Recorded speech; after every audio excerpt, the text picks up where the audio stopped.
Hare Hare Rama Hare Rama Rama Rama Hare Hare.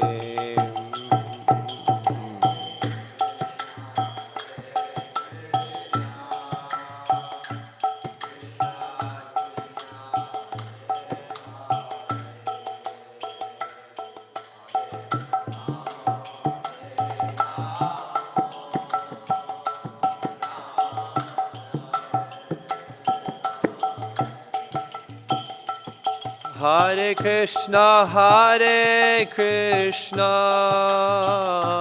Krishna Krishna, Hare Hare, Hare Rama, Rama Rama, Hare Hare.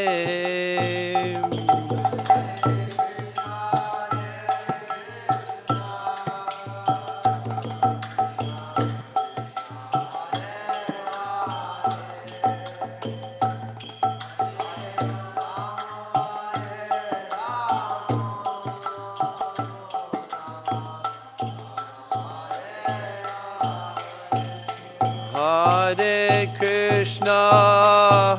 Krishna, Krishna Krishna, Hare Hare, Hare Rama, Rama Rama, Hare Hare.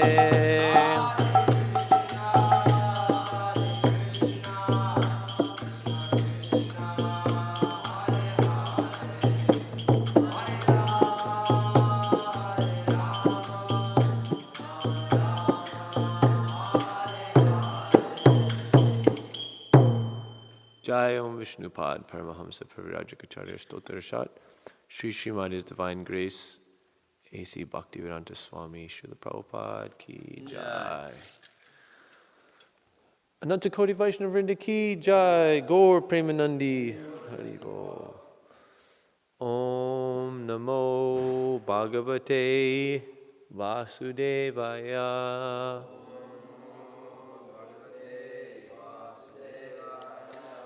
Om Namo Bhagavate Vasudevaya.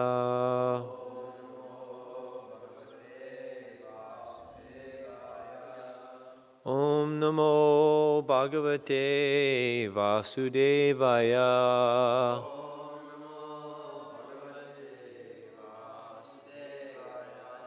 Narayanam Namaskritya Naram Chaiva Narottamam Devim Saraswatim Vyasam Tato Jayam Mudirayet Nastapraya Shabadreshu Nityam Bhagavata Sevaya Bhagavati Uttama Shloke Bhaktir Bhavati Naishtaki. By regular attendance in classes on Bhagavatam and rendering service to the pure devotee, all that is troublesome to the heart is almost completely destroyed, and loving service unto the personality of Godhead, who is praised with transcendental songs, is established as an irrevocable fact. Okay, reading.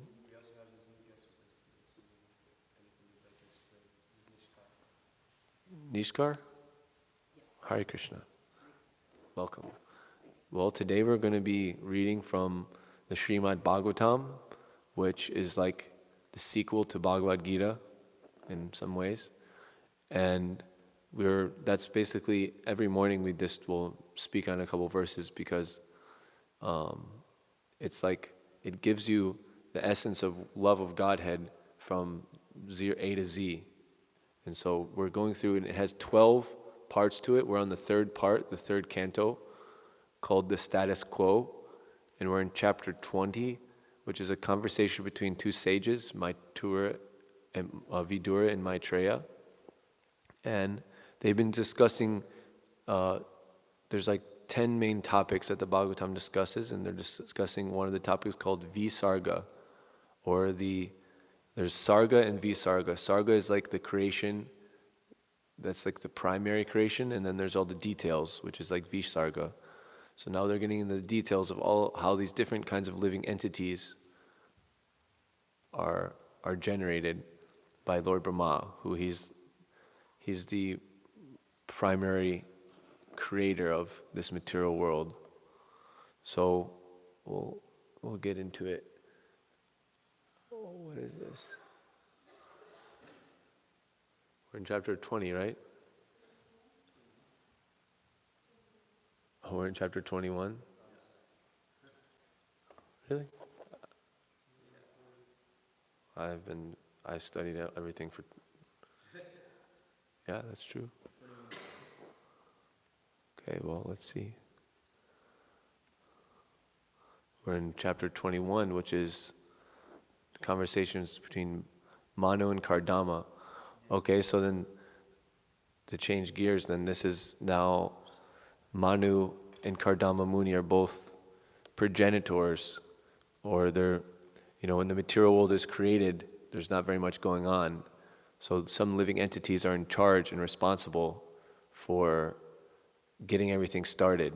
Now we have 6 billion, or 7 billion people probably on the planet now. And so many different, they say there's 8,400,000 species of different kinds of animals. But in the beginning, there's nothing. So the way to get to that, this is some of the details, that there's specific empowered living entities that take care of that. And verse 40 and 41. And now we're hearing about the famous lake Bindu Sarovar, which was created due to a great devotee was making prayers there, and it pleased the Lord so much that the Lord cried tears of ecstasy, and those tears became that lake. So this is a very pious lake. So let's get into the verse. Okay, please repeat. Punya Juma Lata Jalai Kujat Punya Mrga Dvija Sarvartu Pala Pushpadyam Sarvartu Pala Pushpadyam Sarvatu Pala Pushpadyam. There, that sounds better. Vanaraji Shriyanvitam.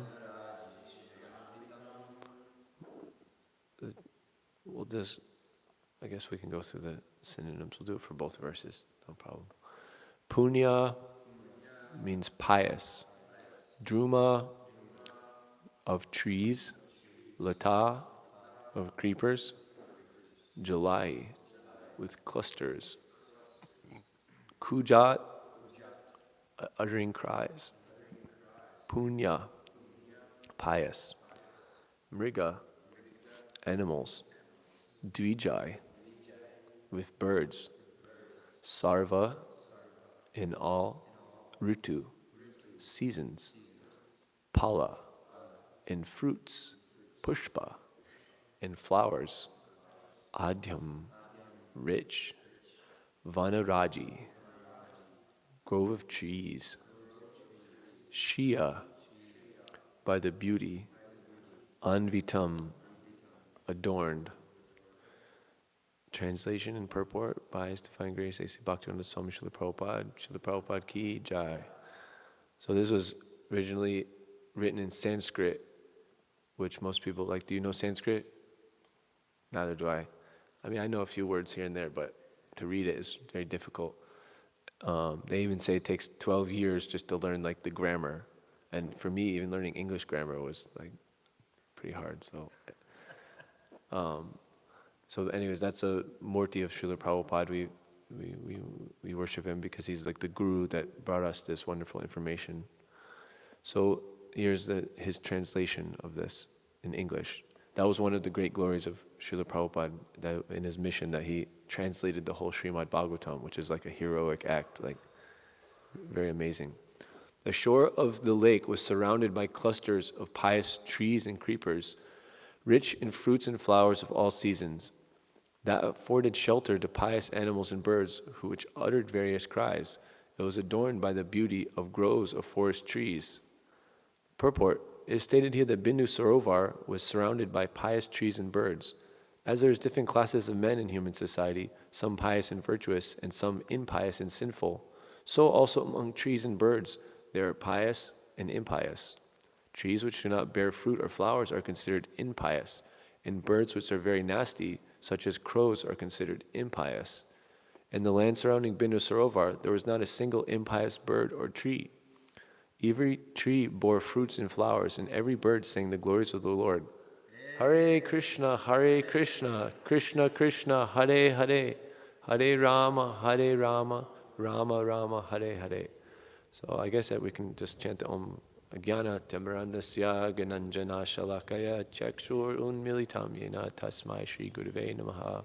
Shri Chaitanya Manobishtam Stapitam Yena Bhutale Swayam Rupa Kadamayam Dadati Swapadantikam Vandeham Shri Guru Shri Upat Padakamalam Shri Gurun Vaishnavamscha Shri Rupan Sagrajatam Sahagana Raghunatam Vitam Tam Sajivam Sahadvaitam Savadhutam Parijana Sahitam Krishna Chaitanya Devam Shri Radha Krishna Padan Sagana Lalita Shri Vishakan Vitamscha. Hey Krishna Karuna Sindhu Dina Bandhu Jagatpate Gopisha Gopika Kanta Radha Kanta Namostute Tapta Kanchana Gaurangi Radhe Vrindavaneshwari Vrishabhanu Sute Devi Pranamami Hari Priye Panchakalpa Tarubhyas Cha Kripa Sindhu Bhyeva Cha Patitanam Pavanebhyo Vaishnavebhyo Namo Nam. Jai Shri Krishna Chaitanya Prabhu Nityananda Shri Advaita Gadadhara Shiva Sadi Gaur Bhakta Vrinda Hare Krishna Krishna Krishna Hare Hare Hare Rama Rama Rama Hare Hare. This place sounds a lot like New York, right? Bindu Sarovar.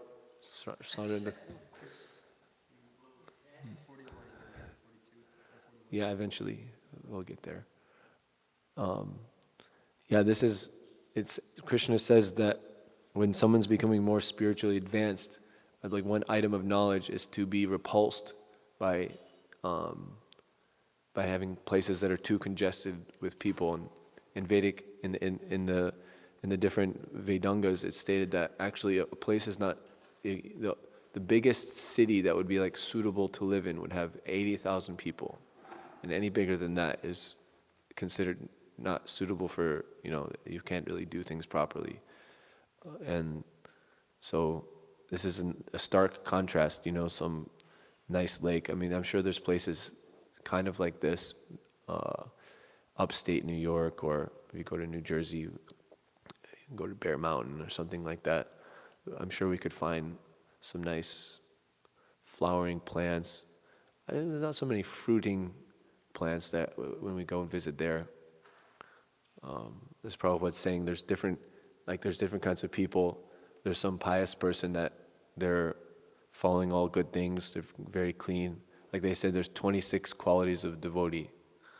Oh, I just had that slide up. Let me see if I can pull that up.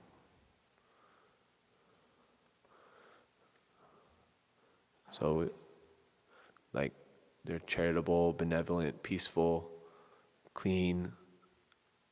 That's like a nice quality of things in the higher modes. So we have this idea of one way you can see the world is through the lens of the modes. There's like the lower mode of ignorance, there's kind of the middle mode of passion, and then the higher mode of goodness. So as we perform spiritual activities, one of the things that we can know that we're performing it correctly is that we're raising up through the modes. The mode of ignorance is characterized by dirtiness, laziness, anger, inactivity, not getting anything done. Then as that gets cleansed away, then comes the mode of passion. With the mode of passion, that's characterized by many desires, many activities, got to make a lot of money.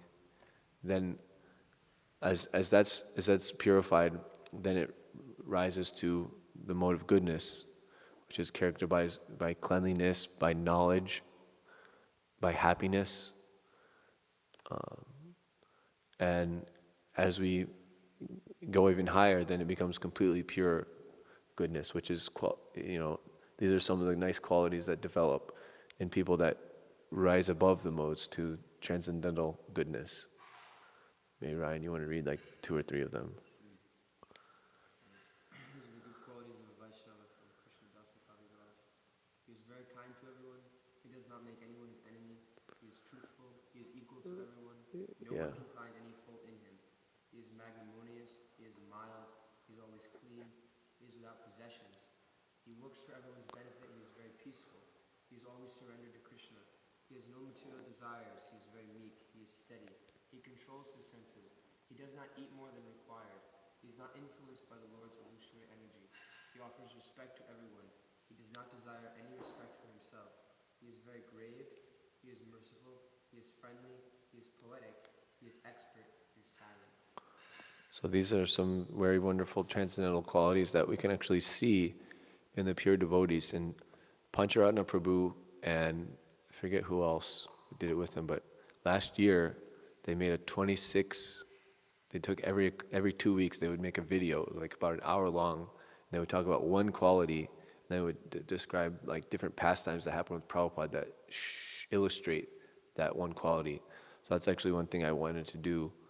Maybe this year I'll try to do it, is try to see all those videos and study all these qualities. Because also just by focusing our attention on good things, we can actually imbibe those qualities. So especially with the speak of focusing on, that's why we're hearing the Bhāgavatam. It's called Punya Shravana Kirtana. Just by hearing it, it can make us advance through these modes. It can make us come to this transcendental level. And so everything has its different mixture of modes. You have these different fruits that if a tree is actually bearing fruits that are edible, then that's considered pious or in the mode of goodness. Whereas otherwise, if you just have, like, there's this one, maybe one of the most ignorant kind of like plants. It's just like this big fungus thing that just smells really, really bad, and it's meant to like attract flies, and it can like digest the flies somehow. So it's like very, no one wants that. Or if you have like a mango tree or like a coconut grove or something like that, those are very wonderful trees, considered very, very pious. And similarly, birds, Prabhupada mentions crows. So what are crows known for? I mean, I never really saw crows so much growing up, but when I went to visit the birthplace of Lord Nityananda, there was like a big trash pile of like everyone eats their prasadam, and then they have these leaf plates, and they'll just chuck them into this big dumpster. And then I saw like all these crows just like waiting there to like eat all the garbage. So I guess crows are just like, they're like chickens too. They just go through the garbage and eat everything, which is, I mean, that's, I guess they're doing their duty. They're making sure the prasadam isn't wasted. But that's a more dirty thing compared to, like, they say the swan is a bird in the mode of goodness. It only eats just different vegetarian things that it can find in the side of the lake. And it said if you give it milk, it can actually, it has some special thing in its mouth that it can actually eat the milk and spit out the water of the milk. So they actually say that sometimes they'll call a transcendentalist or a sage a paramahamsa or a hamsa, a swan-like person, because transcendentalists, they can take anything from the world and kind of give the essence of it. Or they also say the better the person you are, the more that you see the good qualities. So the best person, he will, like a normal person that's a little bit good, they're going to see the good qualities in someone. Whereas someone's a little bit bad, they're going to like see more of the bad qualities in someone. It said, Manyate Atmavan Manyate Jagat, that how our state is, that's how we see everything else. So if we're having these lower qualities, then we actually will see them more easily in others and get agitated by them. But so that's why the point is to try to see these good qualities, like a swan, to try to be pious like that. And similarly, there's this funny story. Bhaktisiddhanta Saraswati Thakur writes about, like, one time a swan visits some swamp area, and there's some herons, like cranes, which they're considered a bird in the mode. Well, what do herons eat? Yeah, they eat mostly fish. So what would they be considered? Are they a pious or impious bird? What do you think? Yeah, impious, because they're eating like flesh, or like a vulture. Is a vulture pious or impious? Why? What if vultures eat? They don't eat grass and no, they eat rotting flesh. They're probably one of the most impious ones. Vultures are like a sign of death. You see vultures, it's very, it's very dirty and disgusting. So that swan is visiting these cranes, and actually the swan says he's from Bindu Sarovar. I'm like, I come from Bindu Sarovar. Like, oh, Bindu Sarovar, what is that? Describe it. And he's describing it like this. Oh, it's so wonderful. It's got all these delicious lotus stems that you can eat, and it's got these wonderful nectar flowers that you can go and just have pure nectar, and all these fruits are always coming from the trees. Grapes are floating on the water. You can just eat them, and it's like so wonderful, crystal clear water. And the swan's like, or the crane's like, but does it have slugs? And then he's like, no, there's no slugs in Bindu Sarovar. Like, oh, to hell with that place. That sounds gross. I don't want to go there. So similarly, we're here in this material world, and sometimes we might hear description of the spiritual world, and we're thinking, oh, well, does it have like this thing? Does it have that thing? But the thing is, we're only seeing it, amavan manyate jagat, we're only seeing it from our low consciousness. We can't understand actually how wonderful something like that would be. And so let's maybe go to the next verse. Mata dvija ganer gushtam mata bharamra vibramam mata barhi natotpam natapo mahabarhi natatopam avyayan mata kokilam. The area resounded with notes of overjoyed birds. Intoxicated bees wandered there, intoxicated peacocks proudly danced, and merry cuckoos called one another. Purport. The beauty of the pleasant sounds heard in the area surrounding Lake Bindu Sarovar is described here. After drinking honey, the black bees become maddened, and they hummed in intoxication. Merry peacocks danced just like actors and actresses, and merry cuckoos called their mates very nicely.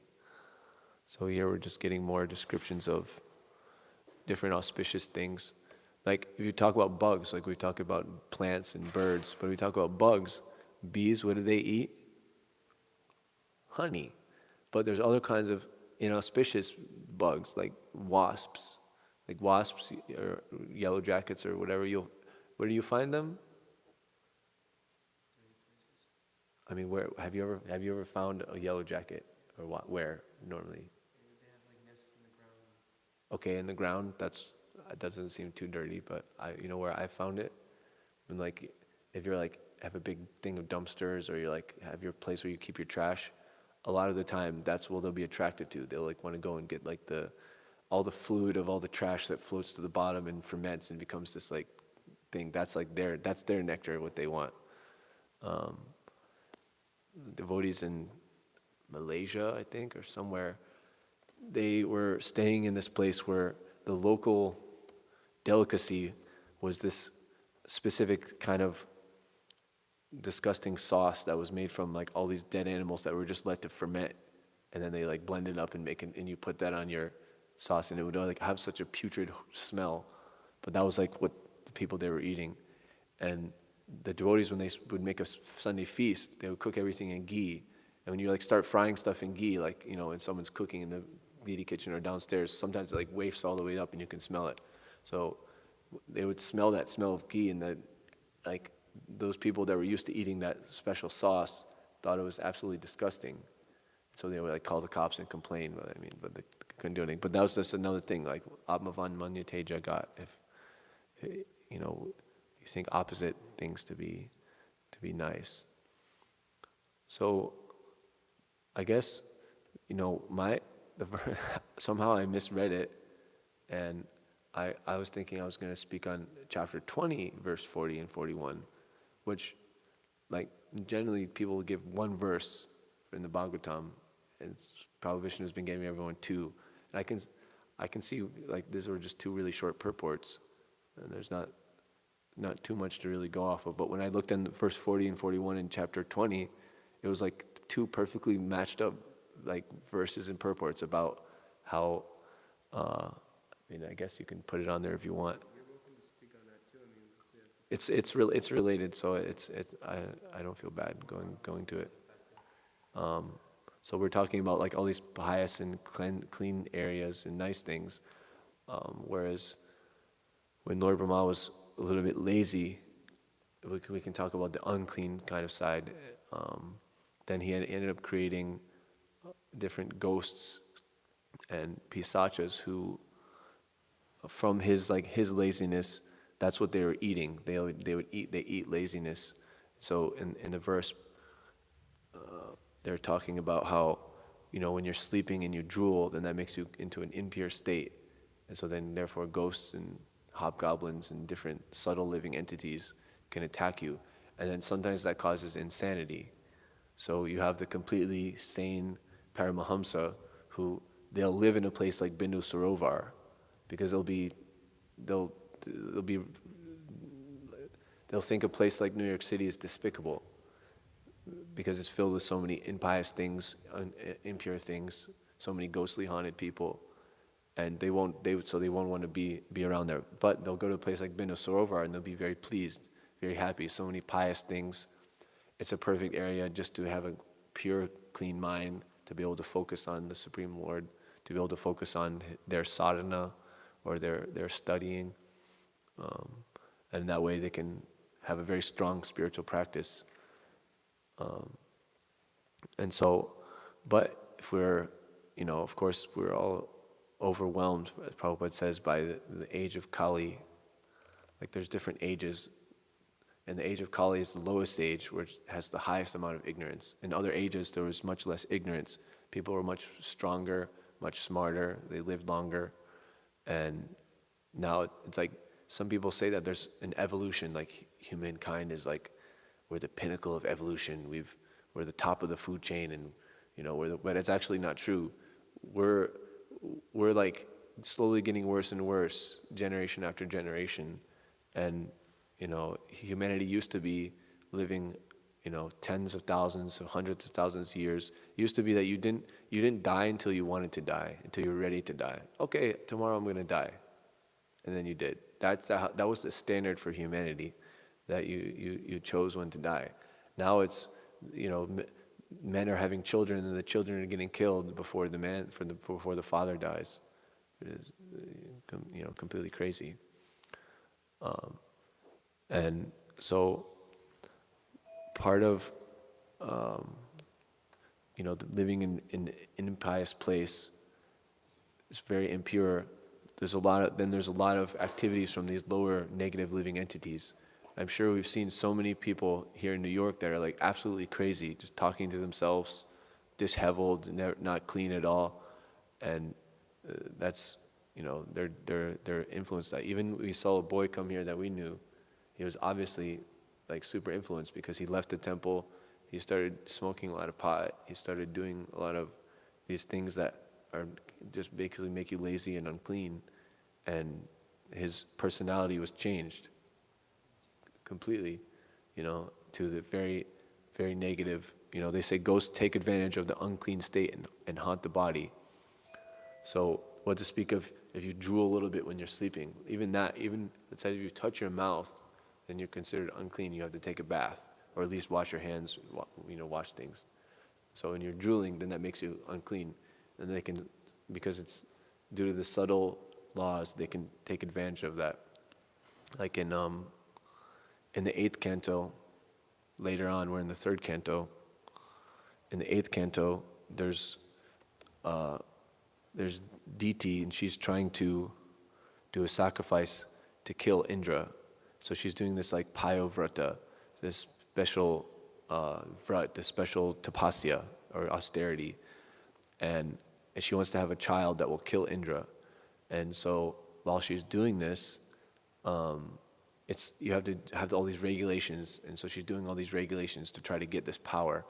And so, but one day she forgets to wash her mouth after eating, and just by that little impurity, then Indra, he's a demigod. He's like, there's said that there's humans, and then the ghosts are superior to humans because ghosts don't have a material body. Ghosts just have a subtle body, and they're very strong with that subtle body. They know how to use it much better than we know how to use our subtle bodies. We also have a subtle body. We have a gross material body, that this is what you see and feel.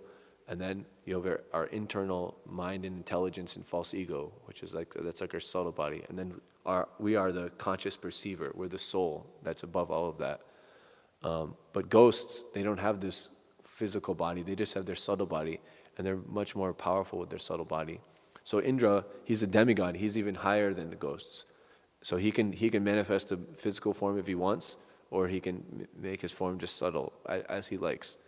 And so he just, by that deity not performing the specific regulation meant to keep her from, continuously, so she could do her vrata, so she could gain her power, she messed it up a little bit. So he took advantage of that, and he was able to contaminate her body, and he went inside, and we can go into the whole thing, but he messed with her basically. So the same point is like, if we are also unclean, then according to our strength, ghosts can mess with us. But we hear about Prabhupada. Now here's the interesting with Prabhupada, interesting thing with him. He was known as a ghost buster. He would be traveling in India, and there would be places, or even in Britain too, there would be places that they would have like extremely cheap rents, or like buying a house for extremely cheap, because no one wanted to stay there because it was completely haunted and messed up by ghosts. But since Prabhupada was so powerful, somehow the ghosts didn't affect him at all. He would be able to sleep there completely peacefully.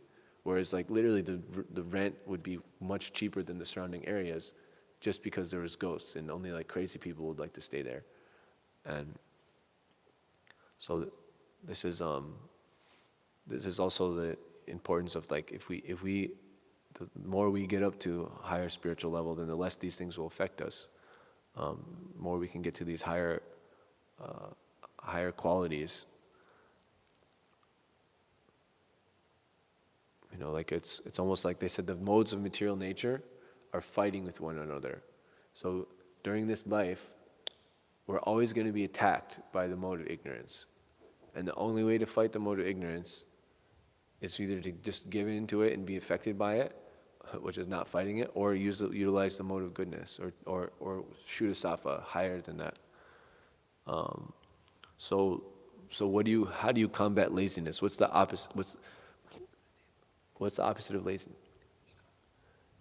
What is it? Ashkar? Ishkar. What's the opposite of laziness? Action. Yeah, action or attentiveness to detail, activeness. So, but also on the other hand, we have to be careful that we're not too active, because actually, like if someone thinks, oh, I want to combat the mode of ignorance, I'm just going to stay awake the whole night, then that's double ignorance, because then they're going to have to get double the amount of sleep, because they didn't actually, like, real mode of goodness means completely being aware of the reality and following the rules of reality. Whereas, there's ignorance and that's just doing something completely opposite. So you're trying to avoid being lazy, but then you do it in such an intense way that it overdoes it. Like one time I couldn't sleep for days, and I ended up having to go to the hospital. So mode of goodness means perfectly balanced. Like Prabhupada is saying, yeah, we say eating, sleeping, Mating and defending. That's right. Those those are those are those are all. I mean, they sound like nice things, but those are just things pertaining to our body. And so the more we get spiritually realized, dehi nosmin yata dehe komaram yovanam jara tata dehantara praptir dhiras tatra namuhyati. That Krishna says, you're just going through. You were a young baby, you were a youth, now you're an adult. Soon you get jara, you'll get old, and because you are not your body, so because we are in our body, we the more we actually realize that, the less we'll engage in the activities of the body, like eating, sleeping, mating, and defending. And Prabhupada says, ultimately the idea of these things is to make them zero. When you become fully self-realized, they do become zero. And we see that in all the acharyas. Like Prabhupada says about the Goswamis. So he's like, you want to sleep? Okay, well, everyone wants to sleep 10 hours, but out of 24 hours, just take 2 hours to chant Hare Krishna, at least. Chant some 16 rounds. Like Lord Chaitanya says, Kirtaniya Sadahari, but at least, which means, Kirtaniya Sadahari means chant 24 hours. Never stop, always be chanting. But, okay, chant for 2 hours and sleep 10 hours. And he's like, that's not really recommended, but do it anyways if that's what you really want. But what's recommended, don't sleep more than 6 hours.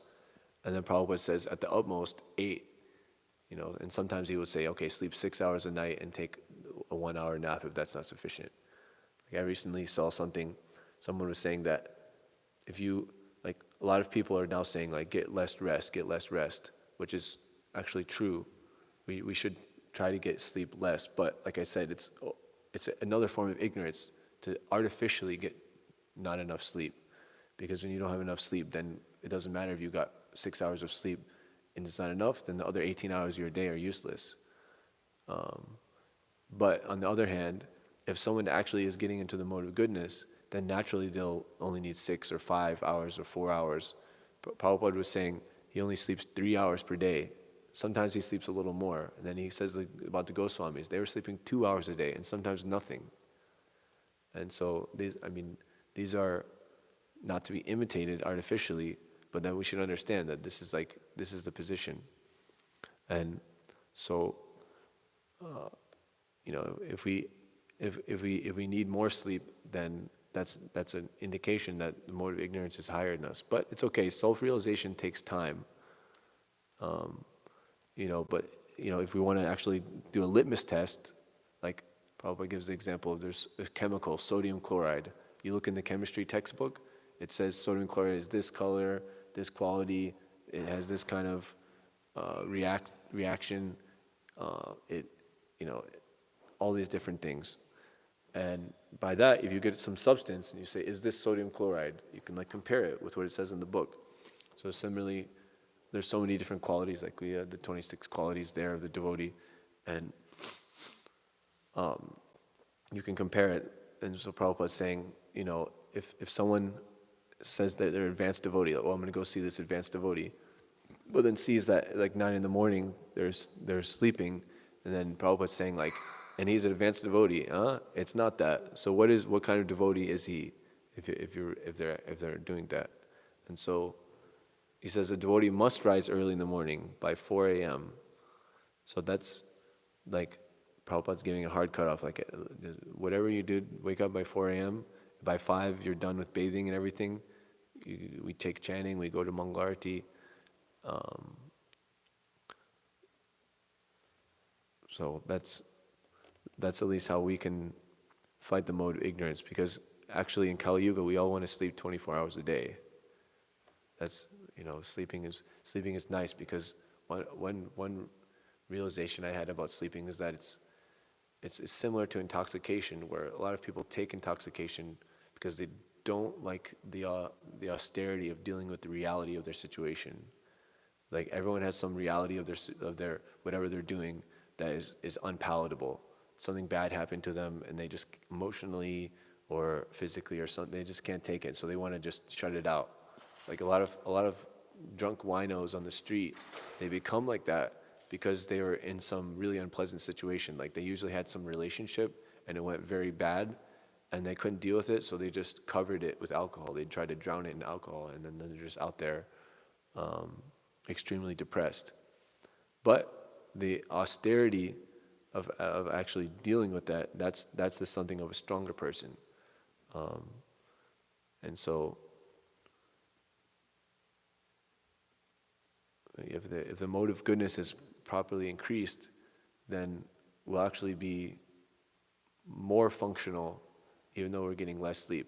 Like people can say like, okay, the thing I saw was, they said that if you actually try to, like they did a study, how much sleep do people need, and the amount of people that could be actually functional with 6 hours of sleep or less was less than 1%, which shows you like, you can use that to like, show the distribution of the modes. So 99.9% of people probably are heavily influenced by the modes of ignorance and passion. And those people that can actually rise above that without artificially like losing their sleep and going crazy is less than 1%. But it's there. There are people like that, like Srila Prabhupada. You know, he would go to bed at 10 o'clock, wake up at midnight, and it's not like he's like just waking up in like, sometimes if I wake up with less sleep, I'm like in a haze. I just like grab my japa bag and like essentially like sprint while chanting, otherwise I'll fall asleep. Something like that. Like you just keep splashing water in your face, and if someone asks you a question, it takes you like 5 minutes to think of what to say, and like your brain doesn't really work when you don't get enough sleep. Prabhupada, what to speak of like just being awake and doing stuff, he was literally reading Sanskrit verses, and then there are Sanskrit commentaries of multiple people, processing it all, coming up with his own unique contribution, which was tied into all of that, and then dictating it. This is like really hard. I don't think I can ever do that, even if I was completely sober, and you know slept a ton. But he was doing that with 3 hours of sleep, and he wasn't just doing it for like a day or two. He did it for 12 years straight. Yeah, even to the last days on his when he was leaving his body. And so even though so many people are in those modes, we should also remember that we have the solution too. Like if everything is fighting, all the modes are fighting, we have the ultimate weapon in the holy name. Cheto Darpana Marjanam. That's the first thing Lord Chaitanya said in Shikshashtakam, that this is the thing that helps actually clean everything up and fight against the mode of ignorance, fight against mode of passion. Even it fights against the mode of contaminated goodness, material goodness, and it brings us up to the highest realm. That's why we chant. We want to bring down this highest vibration to help us and to help everybody. Then we can go to these nice places like Bindo Sarovar with all the pious animals and birds and fruits and flowers. But that's also the reason why we're here in New York City. Even though we may be becoming a little pious by engaging in spiritual activities, and like I was saying in the beginning, like someone that's getting pious qualities, they'll find some city despicable. But because we're, then the question is, why the heck are we here if we find this place bad? Well, then the answer is that also if you see some of the qualities, devotee is magnanimous, equal to everyone, kind to everyone, offers respect to everyone, doesn't have material desires. Like if we had material desires, maybe we think, oh, the city is like unhealthy for me, so I should get out of here, or that it's too, the city that never sleeps, but I need to get at least my 6 hours of sleep in like a peaceful area, so I can't live in the city, or something like that. But if they're thinking of, they say the best thought to be able to control the mind. Can anyone guess? Yeah. Yeah, but specifically. Kind of, yeah. It's to think of how to help others, how to benefit others. If we engage our mind in how to benefit others, because we're at the lotus feet of Guru and Gauranga, they're giving us what to do, but we have to like think like, I'm not doing this for me. I'm doing this for everyone else. Then that helps us become amanina manadina, like completely. It's not about getting any respect for ourselves. It's about and able to respect others. Okay, this is another human being. This is another soul. Krishna is our ultimate father, so that means we're ultimately brothers and sisters. This soul is in suffering. There's some solution. Okay, so let me try to help them the best that I can. And then that's the best thought that can actually purify us. That's one of the reasons why the Sankirtan Yoga is the only yoga for this age, because it's doing the most good that we can do. See, these like lower qualities, they automatically go away when you develop the higher qualities. And a devotee, like it's said in the Bhāgavatam, Yashyati bhaktir bhagavatiya kinchana savargunas tata samaste suraha, that all the good qualities of the demigods automatically become manifest in a devotee. And so like, if we want to become clean, for example, if we start chanting Hare Krishna and trying to serve Krishna, then automatically we're going to want to start to be clean, because you can't, like, if we come into the temple smelling bad, Hansarupa's going to be like, take a bath, you smell really bad. No one wants to be around you. You can't chant in here unless you smell at least neutral. You don't just smell, like perfumed, but at least don't smell like rotten. And so they take a bath, and then they're in the temple room, and then they slowly make advancement. They want to do some service. Maybe they want to help do a arti or something like that, or they want to maybe help cook in the kitchen. Oh, you want to help cook in the kitchen, then you have to be wearing clean clothes. You have to make sure you took a bath. If you even ate something, you have to make sure you clean yourself. And so like this, the desire for service and chanting and desire to actually become a devotee automatically will manifest in the person's socham, or cleanliness. And they'll just keep increasing. So therefore, by expanding the Sankirtan movement, or by going out, just chanting itself is making extremely pure vibration. It's just cleansing people's consciousness right then and right there. But then we hammer back, we distribute the books, we explain to people, we give them prasadam. We have this temple as, we try to attract people to the temple so they get more and more association. Like it said in Ayurveda, we have our gross body, and our subtle body extends about 6 feet from our gross body. And if we're engaging our consciousness in high things, then that vibration will actually influence others. So when we're all like, sometimes Ramrai Prabhu in the Kirtan says, like, let's all make, like, if the sticks are really separated, it's not going to be a very big fire, but then everyone gets together and their like heads are right next to each other, chanting really loud. That creates this even more powerful vibration, and people can feel it. They're walking by, and normally not many people stop, but then when everyone's really getting in it together and we're really putting out a powerful vibration, everyone is attracted by that, and they want to actually stop, and what the heck is going on? And they get more purified by that. And even a place where the chanting is gone, that it's not going on right at that second, but if it's been chanting there, then it gets purified. And I was just remembering that when we were in Union Square, because we didn't go there for like 4 months or 5 months, since we were in the subway for so long, 6 months.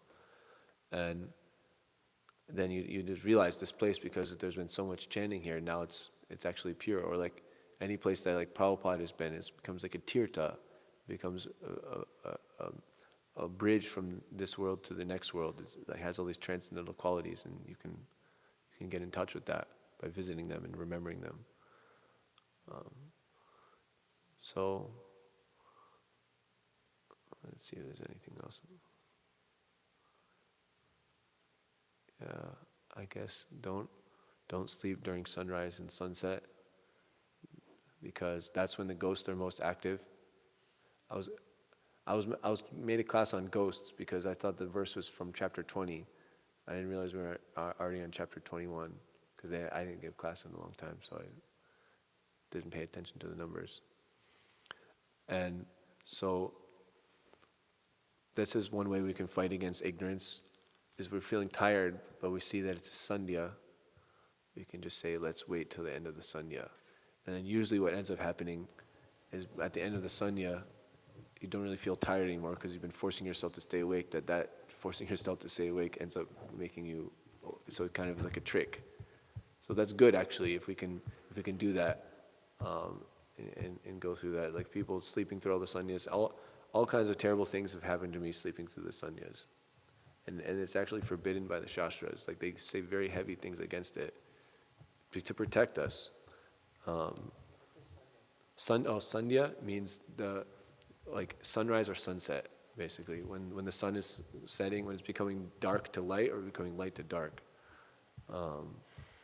It's always, and then we have specific Brahminical activities. Like in the temple, if you come to the temple, that's when all the activity is.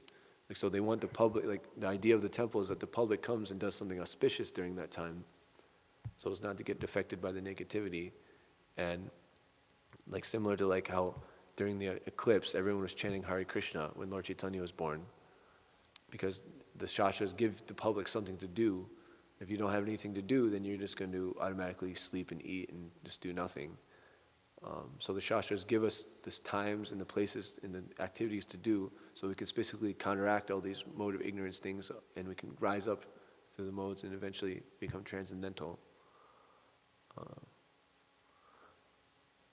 And then we can go and visit places like Bindu Sarovar. And the spiritual world is like Bindu Sarovar times billion.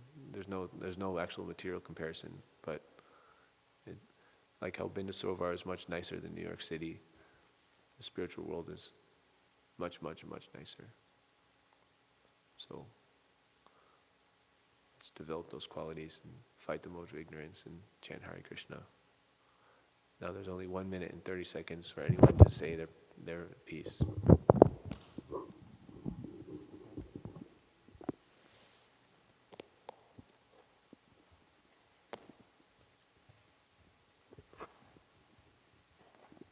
Arjuna is going to ask me a very tough question. Hare Krishna. I was just reading this Gauranga Prabhu's book, Art of Resilience. Art of Resilience. Yeah, Art of Resilience. Oh, you have a copy of that? On Kindle. Oh, okay. I can buy it on Kindle. So he was saying, actually, Hare Krishna. He was saying that to control the mind is often uncontrolled on account of past sinful samskaras. So therefore it becomes uncontrolled. So samskaras means impressions or tendencies or proclivities in a sinful direction. So therefore what happens is the mind is uncontrolled. So he gives the solution that to control the mind, especially when a wrong thought or an undesirable thought comes up, is, of course, we should try to neglect it or overcome it by a countering opposite positive thought. But that itself is not sufficient. So he gives 4 steps. First is thinking of an opposite positive thought, that is chintanam. Then he says about going into depths into that thought, that is mananam. And then he says living that thought, that is living it, Yeah. bhavanam. And finally he says that you don't just live it, but then based on the thought you give it to others, that is sevanam. So then completely when we get absorbed in that opposite direction, then those past samskaras can be mitigated. Otherwise they are so strong that even brahmacharis, it's called, at least in India, it's called as the middle age crisis. That is at the age of, after 35 or 40, the past samskaras again hit back, and that's when most of the brahmacharis change ashram. So therefore, if we don't do these 4 steps, then even after 15-20 years, we can be haunted by those samskaras. And just one small question: when the 26 qualities of Vaishnava are mentioned, can there be a pure devotee who doesn't fit into those 26 qualities? These are 26 qualities that a pure devotee will develop, but of course the activities of a pure devotee are very hard to ascertain, especially for non-devotees. So it may not be clearly manifested, but a devotee will definitely have these qualities. But like, for example, who was it? Bhaktisiddhanta was telling his disciples, don't go visit this Babaji. You remember the name? Bamshidas Babaji. Because although he was a completely pure devotee, he certainly had all these 26 qualities. He was also on a completely transcendental level, and the way that he was worshiping his deities and performed some of his daily activities were sometimes wild. Or you can even go to, like in the Bhāgavatam, who is that? Was it a king that became a sage, and then eventually, even when he was passing stool, it was smelling like flowers? Rishabdev. So it seems like it's very disgusting, but actually it's completely transcendental. So these are all just some kind of qualities that the devotees will develop, and if we don't see them, either it means that the person's not a devotee. Like if we don't see the qualities of sodium chloride in some certain chemical, then it's not salt, it's not sodium chloride. So if we don't find cleanliness and certain things like that in general, then it means in general then it's not a devotee. But then also there is, it takes a devotee to know a devotee. So if a devotee is certified by another devotee, like Bhaktisiddhanta has certified him as a Kinshana devotee, a very powerful Mahabhagavad devotee, then we can trust that, and we can just say, oh, it's Atmavan Manyate Jagat, because I'm contaminated, I can't see those qualities, or, because I'm so contaminated, Gaur Kishordas Babaji, rather than getting my association, wants to chant in the latrine, because it's, things like that. Like they seem like really outlandish, but if we can see through the eyes of the senior devotees, Guru Mukha Padma Vakya, or it was a Guru Sadhu Shastra. So if we see through the eyes of Guru, Sadhu, and Shastra, so the Shastra is one, but if we get Guru's eyes also with that, then we can more easily ascertain things like that. And is that okay? And now it's 3 minutes and 40 seconds over our time. Om Tat Sat. Śrimad Bhāgavatam ki jai. Srila Prabhupada ki jai. Gaur Bhakta Vrinda ki jai.